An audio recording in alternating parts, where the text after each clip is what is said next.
So here we have a collection of slides from the latest Creationist video I deconstructed entitled Educating the Dodo, made by a creationist who thinks he knows better than two students who are actively studying for their PhDs and who understand the scientific method better than any creationist.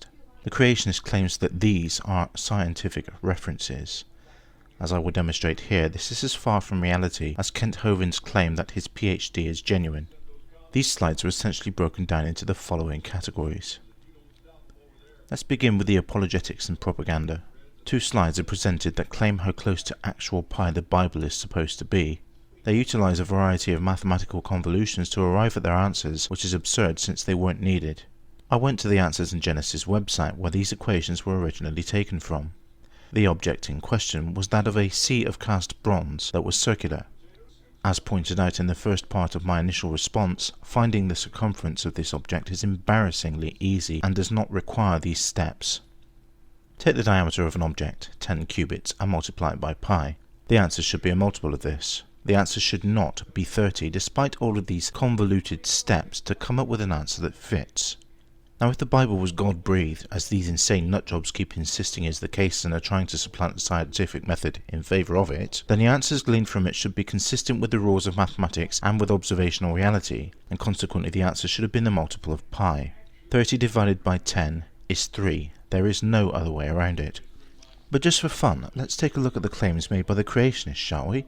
This first slide states that there is only an error of 0.00026%. Well, excuse me, but if the Bible was the inspired word of God, then this answer should be 0, nada, none, zip.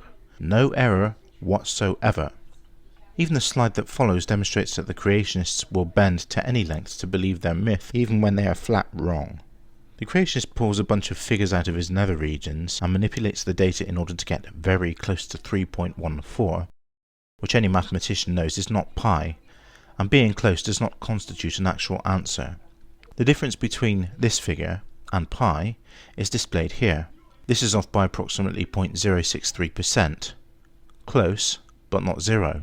And how does the creationist come up with these figures? He fiddles with the inner and outer radius. The only time an inner or an outer radius is relevant is when measuring a non-circular object. But in the case of a circular object, the radius determines the circumference. You do not use an outer radius to determine an inner circumference in order to make your figures fit with the verses in the Bible.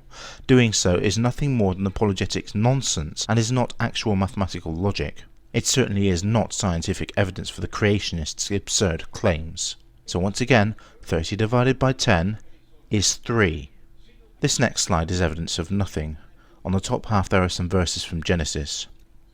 Great, so they prove that the cities of Sodom and Gomorrah and Zoar existed, do they? Where are they on this image then? It looks like there's nothing there to me.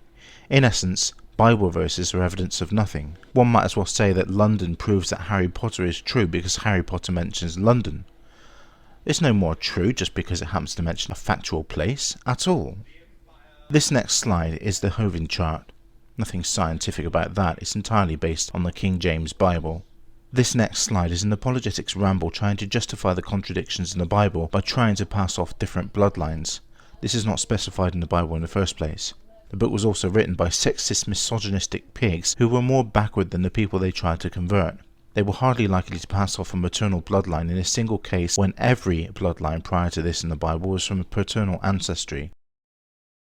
This one is an attempt to claim that the population can grow exponentially. It doesn't take into account old age, famine, disease, predatory action, resource competition, or the carrying capacity of the environment. It doesn't take a genius to figure these things out. It is also completely unsourced and is therefore based seemingly on data pulled out of thin air. This claim is based on a creationist propaganda site. Nothing scientific about the phrase fudge factors or the use of tree ring dating in place of the term dendrochronology. This slide is another self-authored one based on a site that gives itself away as a quote mining site. Quote mining is not evidence. Moving on to misrepresented data. This slide is information about a coal mine being 5,000 feet deep. This is equivalent to about 1,515 meters. The earth goes far deeper than this before the crust gives way to the mantle, but the creationists attempted to use this to claim that the mantle was not super hot and that water could therefore exist down there. This claim, of course, is baseless. See this link for more information. Using a dictionary definition of the word explosion to make the claim that the rapid expansion of space-time, also known as the Big Bang, was a big explosion in space is laughably absurd. This is not a scientific reference of any kind. The next two are based on a blatant misrepresentation of data from the University of Arizona, which does not support the creationists' claims. This one is a blatant misrepresentation of C14 dating information. The information stated on this site in no way supports the creationist claims that Magic Man did it 6,000 years ago using magical incantations. This one is an example of quote mining, as is this one. And as for this one, a missing link on the website is not evidence of a conspiracy. The creationist has completely lost his mind. And if I can manage to find the original article after a brief search of the net, then anyone else can too. More than likely, the maintainer of the site simply forgot to update his links. This tectonic relief map from NASA is not evidence for the creationists' claims. Misrepresenting data from legitimate sources does not magically make evidence support the creationist position. And this water distribution map in no way supports the creationist position that there are massive pockets of water deep under the surface of the earth. These are called aquifers either. And by the way, they're called aquifers. Now on to misrepresented fossil data and hoax claims. This one I'm going to skip as I'll cover it in more detail in my second video response. This slide claims a disappearance and reappearance of numerous bones. To claim that this falsifies transitional forms is absurd and demonstrates ignorance of how mutations work. See this video for an explanation on transitional forms. This one is a blatant misrepresentation of the Ichthyostega fossil. See part 2 of the ExtantDodos Critical Analysis of Evolution versus Creation for an explanation of where Ichthyostega fits into the fossil record as a transitional form. Piltdown Man was an actual hoax. Wow. That must mean every single fossil ever discovered since then was fake too. Scientists exposed the hoax back in the 50s, not creationists, and this happened long before this creationist got a hold of it as if it was something new. This is a misrepresentation of Homo neanderthalis, claiming that only one example of these hominids was found, and then claiming that it was one that suffers from arthritis as proof that it was merely a human being is laughably absurd and is a popular fable perpetuated by Kirk Cameron and Ray Comfort. Nebraska Man wasn't a hoax, it was a genuine mistake. Two scientists discovered a tooth belonging to a peccary or a pig, which looks very similar to hominid teeth. Popular press got a hold of the story and inflated it out of all proportion. By the way, scientists working in paleontology and archaeology do not draw fleshed out versions of fossils that they find, ever, and claiming that the tooth was used in the Scopes trial as proof of evolution is an absurd and disgusting lie. Ramapithecus was not a fallacy either. Misrepresenting data does not constitute scientific references for what the creationist claims. The website here details the history of this fossil evidence. And the scientific method is a self-correcting process. This is not a bad thing as the creationist implies. This slide is a deliberate misrepresentation of Rhinoprots von Zeiten and constitutes yet another Ad-Hominem attack. And Archaeoraptor was never accepted among the worldwide scientific community. Printing something in what is essentially the scientific community's equivalent of a tabloid newspaper is not the same thing as having it printed in an actual scientific journal. And as for these pictures, none of them are representative of any evidence of the creationist perspective.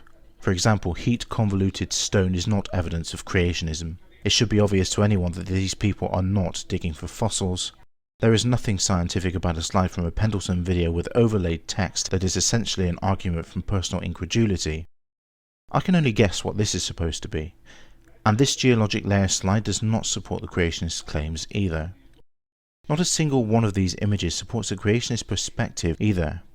The slides of biblical figures show only that man can be incredibly vivid in their imagination. It certainly is of no evidential value.